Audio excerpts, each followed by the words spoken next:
Hello guys, இன்றைக்கி video நம்ம என்ன பார்க்க போகிறோம்னு பார்த்தீங்கன்னா, ஒரு தேன் பெட்டி எப்படி 2 பெட்டியாக மாற்றுறது அதை பற்றி தான் பார்க்க போகிறோம். அது ரொம்ப சின்ன ஈஸி ப்ரொசீஜர் தான். அது எப்படின்னு சொல்லித்தரேன். ஃபஸ்ட் நம்ம மேலே உள்ள சூப்பர் ஓப்பன் பண்ணி பார்த்துக்கணும். மேலே ஃபஸ்ட்டு தேன் இருக்கான்னு பார்த்துக்கணும். ஏன்னா இப்போ வந்து சீசன் இல்லை, அதனால் அந்த நான் வச்சுருந்த பெட்டியில் ஒன்றுலையுமே தேன் இல்லை. அடை எல்லாமே ரொம்ப ட்ரையாக தான் இருந்துச்சு. ஸோ அதனால் நம்ம அந்த சூப்பரெல்லாம் எடுத்து கீழே வச்சுக்கிட்டு ப்ரூடர் பாக்ஸை பார்க்கலாம். ப்ரூடர் பாக்ஸ்லேயும் அந்தளவு தேனெல்லாம் இல்லை.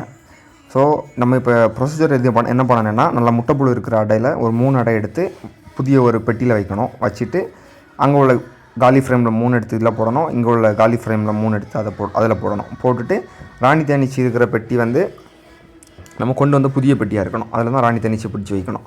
நம்ம பிரித்த பெட்டியை இங்கேருந்து ஒரு 1/2 கிலோமீட்டர் தள்ளி கொண்டு வைக்கணும். அப்போ தான் இங்கே இருக்க ராணி தேனியை தேடி வேறு ஈச்சிகள் எல்லாம் வராமல் இருக்கும்.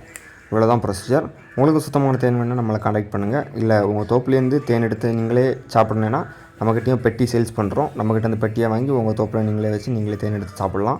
இதே மாதிரி மோஸ்ட் இன்ட்ரெஸ்டிங் அண்ட் இன்ஃபர்மேஷன் வீடியோவுக்கு நம்ம பேஜை மறக்காமல் ஃபாலோ பண்ணிக்கோங்க.